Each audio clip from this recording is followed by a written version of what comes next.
What's going on, folks? Welcome to the latest edition of Nintendo Enthusiast Week in Review. I'm Shawn Long, and it was kind of a quiet week in the world of Nintendo, but there's still some cool stuff to talk about. So without any further ado, let's jump into this past week's news. So Black Friday has come and gone, and people got stabbed and shot probably because humanity is just crazy. But anyways, there was a great deal on Nintendo stuff if you're a Nintendo fan and not a Wii U owner. You can pick up the Wii U at Target for $249.99 that came bundled with Smash Brothers and Splatoon. Now, everyone was kind of wondering how this price point would do. You know, you're getting two of the best games on the system, and it actually did really well. Target reports that on Thanksgiving Day, it was one of the top 3 selling items overall. The iPad and the iPad Watch were the 1 and 2 things, so no other video game consoles in sight. It's very interesting to see. It'll be interesting to see the NPD numbers for Nintendo, and I don't know, maybe it's time to put it at that $250 price point. It's not really going to be moving all that much better at $300, so why not drop it and keep that bundle, or at least one of those games as a game you could get in a bundle at $250. Makes sense to me. Let me know if you picked up a Wii U during this Black Friday, or if you know someone who did in the comment section below.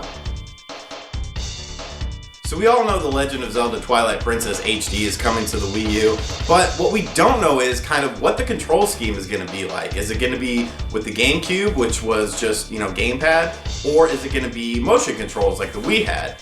Well, it looks like it'll have both according to Nintendo of Sweden. They put up an infographic. It says the game will support Wii, Mote, and Nunchuk accessories, so that'll be interesting to see. You gotta remember, the GameCube game was actually flipped because they didn't want Link using, I think, his left hand as the sword hand because his sword hand is right hand. I could be wrong on that.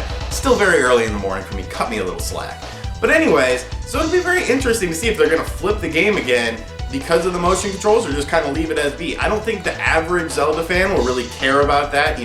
Me personally, I just want to play the game, but how are you going to play? Would you prefer motion controls or do you want to just use the gamepad? I played it originally on the Wii, so I'm looking forward to just using the gamepad. This week's Retro Game of the Week is brought to you by NewWaveTraders.com. For all your retro gaming and toy needs, be sure to visit NewWaveTraders.com. This week's Retro Game of the Week is a forgotten Nintendo franchise that I think needs to be brought back and brought to the forefront, especially with everyone being so excited about Xenoblade. Star Tropics.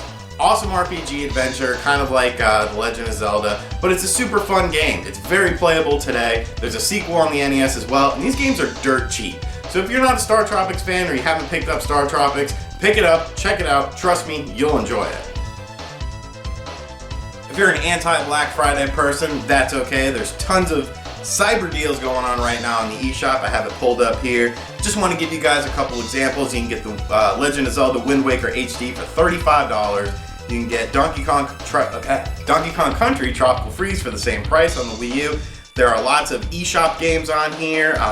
Little Inferno for $4.99, Star Fox Command, which was a DS title, for $4.99.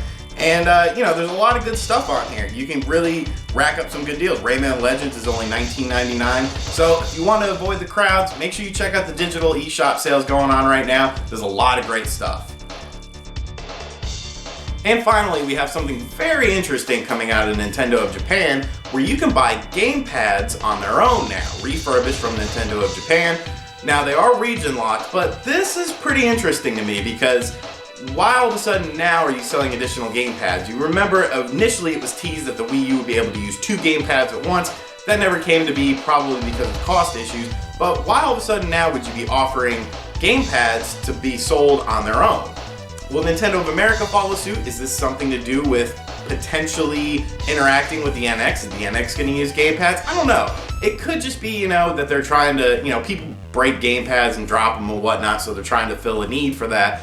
But I don't know, it's pretty interesting to me. Do you think it basically is what it is, or do you think there's something deeper involved in this? Let me know in the comment section below. And that's going to do it for this week's show. Hope you guys enjoyed it. As always, be sure to like the video, subscribe to our channel, leave me a comment below, let me know what you think about everything. My voice seems to be cracking because I'm going through puberty.